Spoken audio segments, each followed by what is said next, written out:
금은 단순한 금속이 아닙니다. 금은 언제나 문명 그 자체가 믿어온 마지막 가치였습니다. 인류가 처음 공동체를 만들고 권력을 세우고 국가를 만들기 시작한 순간부터 금은 늘 중심에 있었습니다. 고대 이집트의 파라오는 죽음 이후의 세계에서도 금이 필요하다고 믿었고 왕의 무덤은 돌이 아니라 금으로 채워졌습니다. 중세의 제국들은 국경을 넓히기 위해서가 아니라 금을 확보하기 위해 전쟁을 벌였고 대항해 시대의 탐험가들은 신대륙에서 새로운 삶이 아니라 황금의 도시를 찾았습니다. 여기서 중요한 사실이 하나 있습니다. 금은 단 한 번도 유행 자산이었던 적이 없다는 점입니다.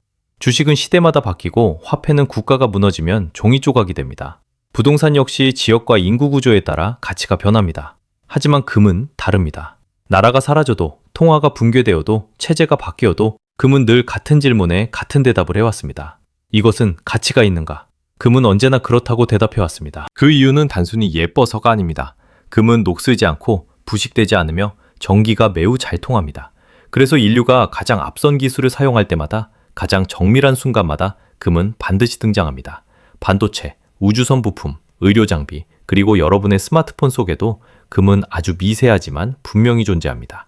즉, 금은 장식용 금속이 아니라 문명의 핵심 소재입니다. 그렇기 때문에 이런 상상이 등장합니다. 만약 인간이 금을 마음대로 만들어낼 수 있다면 어떨까? 이 질문은 단순한 공상처럼 보이지만 사실 인류 역사에서 가장 오래된 욕망 중 하나입니다. 값싼 금속을 금으로 바꾸는 꿈, 이른바 연금술입니다. 많은 사람들은 이것을 미신이나 사기라고 생각하지만 놀랍게도 인류 최고의 천재들조차 이 문제에 집착했습니다. 왜일까요? 왜 그렇게 많은 지성과 시간이 금 만들기라는 하나의 목표에 쏟아졌을까요?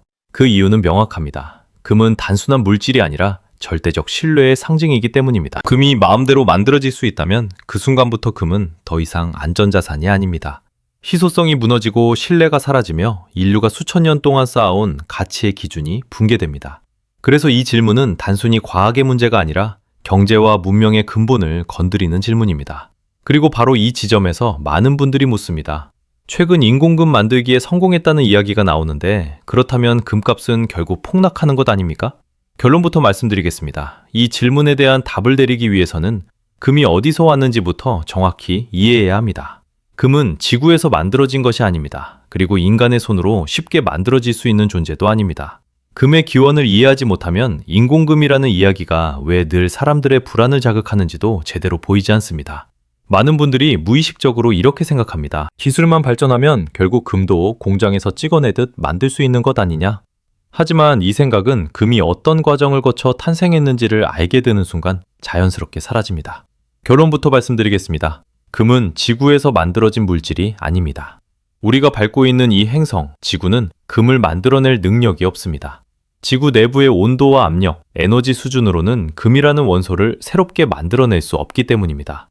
지구에 존재하는 모든 금은 이미 오래전 우주에서 만들어진 뒤 운석과 먼지의 형태로 이곳에 도달한 것입니다.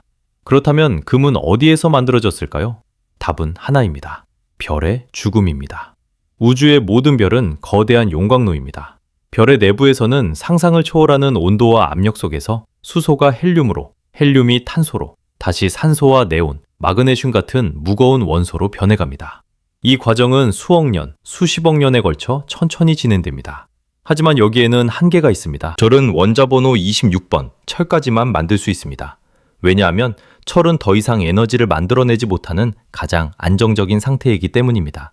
별의 중심에 철이 쌓이는 순간 더 이상 핵융합이 일어나지 못하고 별은 생명을 잃게 됩니다. 즉, 금보다 가벼운 원소들은 별이 살아있는 동안 만들어지지만 금처럼 무거운 원소는 전혀 다른 조건이 필요합니다. 금이 만들어지기 위해서는 별이 죽는 순간에 폭발적인 에너지가 필요합니다. 과거에는 초신성 폭발이 금의 주된 탄생 원인이라고 생각했습니다. 별이 폭발하며 은하 하나에 맞먹는 에너지를 쏟아내고 그 과정에서 철보다 무거운 원소들이 만들어진다고 본 것입니다. 실제로 금의 일부는 이 과정에서 생성됩니다. 하지만 최근 연구는 중요한 사실을 밝혀냈습니다. 초신성만으로는 현재 우주에 존재하는 금의 양을 설명할 수 없다는 점입니다. 그래서 과학자들은 더 극단적인 사건에 주목하게 됩니다. 바로 초거대별이 블랙홀로 붕괴하는 순간, 그리고 중성자별끼리 충돌하는 사건입니다. 이때 발생하는 에너지와 중성자 부품은 상상을 초월합니다. 물질의 구조 자체가 무너지고 재조합되는 이 순간에야 비로소 금과 같은 초중량 원소가 탄생합니다. 이 말은 무엇을 의미할까요? 금은 단순히 희귀한 것이 아니라 우주 역사에서 가장 폭력적이고 드문 사건의 산물이라는 뜻입니다. 수십억 년의 시간, 상상을 넘어서는 에너지, 우주적 재앙이 겹쳐야만 금은 단 한 번 태어납니다. 그렇기 때문에 금은 지금 이 순간에도 귀한 자산으로 남아있는 것입니다. 앞에서 말씀드렸듯이 별은 살아있는 동안 금을 만들지 못합니다. 금은 탄생 그 자체가 예외적인 사건입니다. 그렇다면 도대체 어떤 순간에, 어떤 조건에서 금이 만들어질까요? 이 질문에 대한 답은 최근 수십 년간의 천문학 연구를 통해 점점 또렷해졌습니다. 핵심은 하나입니다. 금은 질서가 아니라 붕괴에서 태어납니다. 첫 번째 가능성은 초거대별의 붕괴입니다.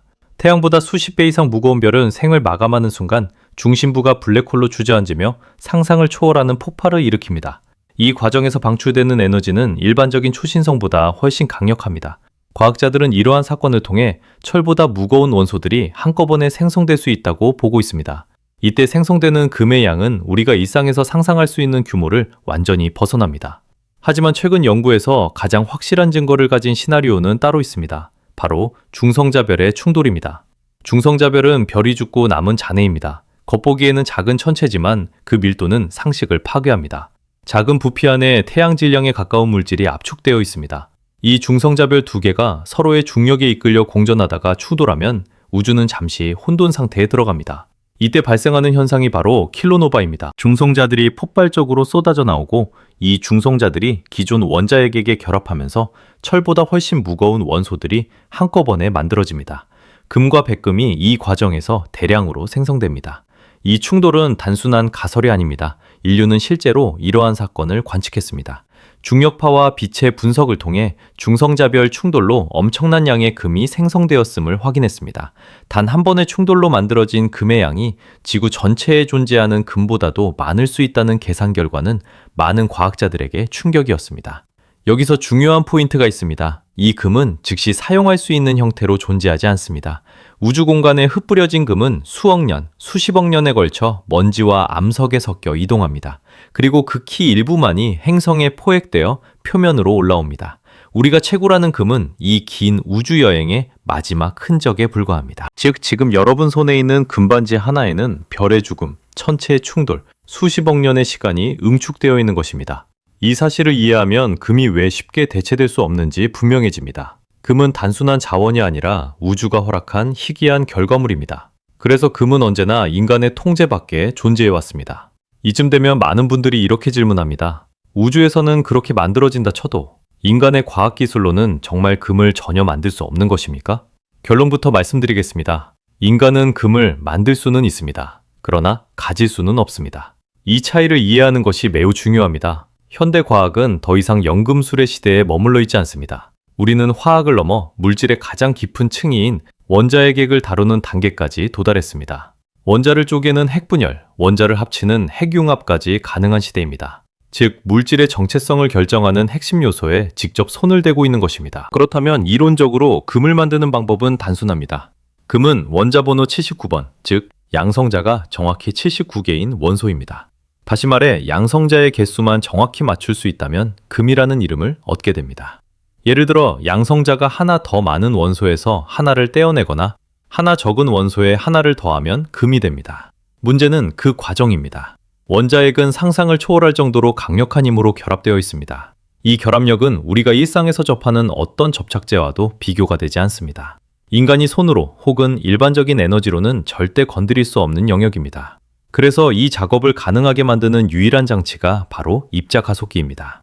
입자가속기는 특정 입자를 빛에 가까운 속도로 가속시켜 다른 원자핵과 충돌시키는 장치입니다. 이 충돌 과정에서 원자핵이 파괴되거나 재조합되며 아주 극히 일부가 금으로 변환될 수 있습니다. 실제로 이러한 실험은 이미 성공한 바 있습니다. 하지만 여기서부터 현실이 시작됩니다. 첫째, 생산량의 문제입니다. 이 방식으로 만들어지는 금의 양은 원자 단위입니다. 눈에 보이지는 물론이고 측정 장비로 겨우 존재 여부를 확인할 수 있는 수준입니다. 우리가 반지 하나, 금괴 하나를 떠올리는 순간 이 기술은 의미를 잃습니다. 둘째, 비용의 문제입니다. 입자가속기를 가동하는 데 들어가는 에너지, 장비 유지 비용, 연구 비용을 모두 합치면 금 1g을 만드는데 천문학적인 비용이 발생합니다. 경제 논리로 보면 이는 금을 만드는 것이 아니라 돈을 태워 없애는 행위에 가깝습니다. 셋째, 안정성의 문제입니다. 이렇게 만들어진 금은 대부분 불안정합니다. 자연 상태의 금은 수십억 년 동안 안정된 구조를 유지해왔지만 인공적으로 만든 금은 중성자 비율이 어긋나 방사능을 방출하며 붕괴게 합니다. 즉 시간이 지나면 금이 아닌 다른 원소로 변해버립니다. 이 세 가지 이유 때문에 인공금은 실험실의 성과일 뿐 시장의 자산이 될 수 없습니다. 여기서 중요한 결론이 하나 나옵니다. 금은 기술의 문제가 아니라 자연의 허락 문제라는 점입니다. 여기서 많은 투자자들이 가장 자주 혼동하는 비교가 하나 있습니다. 다이아몬드는 인공 생산으로 가치가 무너졌는데 금도 같은 길을 가는 것 아닙니까? 이 질문은 매우 합리적으로 보이지만 전제부터 잘못되어 있습니다. 금과 다이아몬드는 같은 자산군이 아닙니다. 다이아몬드는 희귀한 보석이지만 금은 화폐적 자산입니다. 이 차이가 가격의 운명을 완전히 갈라놓았습니다. 다이아몬드는 탄소 결정입니다. 지구 내부의 고온 고압 환경만 재현할 수 있다면 인간은 얼마든지 동일한 구조를 만들어낼 수 있습니다. 실제로 인공 다이아몬드는 이미 천연 다이아몬드와 물리적, 화학적 성질이 거의 동일한 수준에 도달했습니다. 더 중요한 점은 인공 다이아몬드가 안전하고 안정적이며 대량 생산이 가능하다는 사실입니다. 그 결과는 명확했습니다. 희소성이 무너졌고 가격은 구조적으로 하락했습니다. 반면 금은 전혀 다릅니다. 금은 구조를 흉내낸다고 만들어지는 물질이 아닙니다. 앞에서 살펴봤듯이 금은 원자핵 차원의 개입이 필요하고 그 과정 자체가 비현실적인 에너지와 비용을 요구합니다. 무엇보다 결정적인 차이는 이것입니다. 인공금은 안정자산이 될 수 없습니다. 자산이라는 것은 단순히 존재한다고 해서 성립되지 않습니다. 장기간 보존 가능해야 하고 안전해야 하며 누구나 신뢰할 수 있어야 합니다. 인공금은 이 세 가지 조건을 충족하지 못합니다. 대부분 방사능 문제를 안고 있고 시간이 지나면 붕괴합니다. 즉, 저장 수단으로 사용할 수 없습니다. 화폐적 기능을 수행할 수 없다는 뜻입니다. 이 점에서 금은 여전히 절대적인 위치에 있습니다. 중앙은행이 보유하는 자산을 떠올려 보십시오. 그들은 인공 다이아몬드를 사들이지 않습니다. 가상자산도 실험적 자산도 아닙니다. 결국 위기 국면에서 마지막으로 남는 것은 금입니다. 왜일까요? 금은 인간의 기술 수준과 무관하게 존재하기 때문입니다. 기술이 발전할수록 생산되는 자산은 늘어납니다. 하지만 금은 기술 발전의 영향을 거의 받지 않습니다. 채굴량은 제한적이고 매장량은 예측 가능하며 생산 속도는 느립니다. 이는 자산으로서 가장 이상적인 조건입니다. 그래서 금융위기, 통화가치 붕괴, 지정학적 충돌이 발생할 때마다 자본은 반복적으로 같은 선택을 합니다. 금으로 이동합니다. 인공금 기술이 언론에 등장할 때마다 금값 폭락을 이야기하는 목소리가 나옵니다. 하지만 이는 금을 상품으로만 보는 시각입니다. 금은 상품이기 이전에 신뢰의 저장소입니다. 이제 여기까지 오면 질문은 하나로 수렴됩니다. 그래서 앞으로 금값은 어떻게 되는 겁니까? 인공금 이야기가 나올 때마다 시장에는 늘 같은 공포가 반복됩니다. 기술 발전, 대체 자산, 새로운 발견. 하지만 금 가격의 장기 흐름을 결정하는 요인은 이런 뉴스가 아닙니다. 금값은 언제나 구조적인 힘에 의해 움직여왔습니다. 첫 번째 구조적 요인은 통화가치의 변화입니다. 현대 금융 시스템에서 화폐는 더 이상 실물에 의해 뒷받침되지 않습니다. 필요하면 발행되고 위기가 오면 더 많이 풀립니다. 이 과정에서 화폐 가치는 서서히 그러나 확실하게 희석됩니다. 금은 바로 이 희석에 대한 방어수단입니다. 금값이 오른다는 말은 금이 비싸진다는 뜻이 아니라 화폐의 신뢰가 약해지고 있다는 신호에 가깝습니다. 두 번째는 중앙은행의 선택입니다. 최근 수년간 전 세계 중앙은행들은 공통된 행동을 보여주고 있습니다. 금을 꾸준히 사들이고 있다는 점입니다. 이는 단기 수익을 노린 투자가 아닙니다. 달러 의존도를 낮추고 지정학적 리스크에 대비하며 최악의 상황에서도 기능하는 자산을 확보하려는 전략적 판단입니다.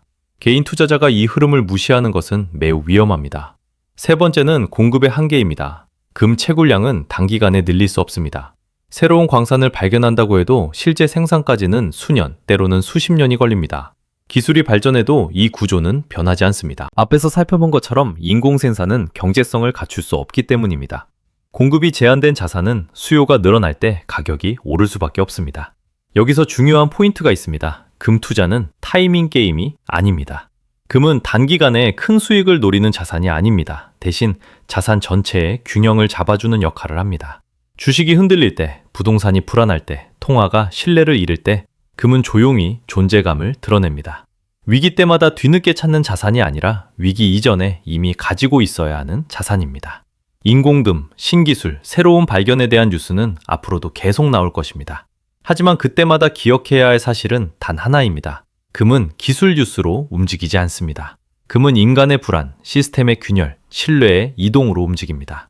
이제 모든 이야기를 하나로 정리할 시간입니다. 우리는 금이 어떻게 태어났는지, 왜 인간이 쉽게 만들 수 없는지, 그리고 왜 인공금이 금값을 무너뜨리지 못하는지를 차분히 살펴봤습니다. 여기까지 오면 결론은 매우 분명해집니다. 금은 기술의 산물이 아니라 문명의 기억입니다. 인류는 수천 년 동안 수많은 자산을 만들어냈습니다. 조개 껍데기, 소금, 은, 종이화폐, 그리고 오늘날의 디지털 화폐까지. 하지만 이 모든 것 가운데서 시대와 체제를 넘어 끝까지 살아남은 자산은 금 하나뿐입니다. 이것은 우연이 아닙니다. 금은 인간이 통제할 수 없는 방식으로 태어났고 인간이 쉽게 늘릴 수 없으며 인간의 실수로 사라지지도 않습니다. 이 세 가지 조건을 동시에 만족하는 자산은 존재하지 않습니다. 그래서 인류는 위기의 순간마다 다시 금으로 돌아왔습니다. 전쟁이 터질 때, 화폐가 무너질 때, 제국이 사라질 때마다 사람들은 깨닫습니다. 숫자로 찍어낸 부는 증발할 수 있지만 손에 준 금의 무게는 거짓말을 하지 않는다는 사실을 말입니다. 많은 분들이 이렇게 묻습니다. 그럼 금이 앞으로도 계속 오르기만 합니까? 이 질문에 대해 솔직하게 말씀드리겠습니다.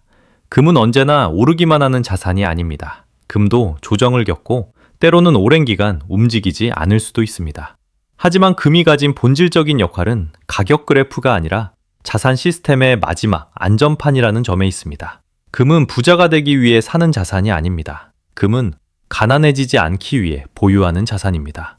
이 차이를 이해하지 못하면 금 투자는 늘 답답하게 느껴집니다. 반대로 이 역할을 이해하는 순간 금은 조용하지만 매우 든든한 존재가 됩니다. 수익률로 평가할 대상이 아니라 전체 자산을 지켜주는 축으로 바라보게 됩니다. 인공금, 신기술, 새로운 발견은 앞으로도 계속 등장할 것입니다. 하지만 그것들은 금의 본질을 바꾸지 못합니다. 왜냐하면 금의 가치는 과학이 아니라 신뢰에서 나오기 때문입니다. 그리고 신뢰는 하루아침에 만들어지지 않습니다. 수십억 년의 우주 역사, 수천 년의 인간 문명, 수많은 붕괴와 재건을 거치며 살아남은 자산, 그것이 바로 금입니다. 그래서 금은 오늘도 조용히 그 자리에 있습니다. 화려하지도 않고 빠르지도 않지만 위기의 순간마다 가장 먼저 떠오르는 이름으로 말입니다. 이것이 인류가 아직도 금을 손에서 놓지 못하는 이유입니다. 그리고 앞으로도 쉽게 놓지 못할 이유이기도 합니다.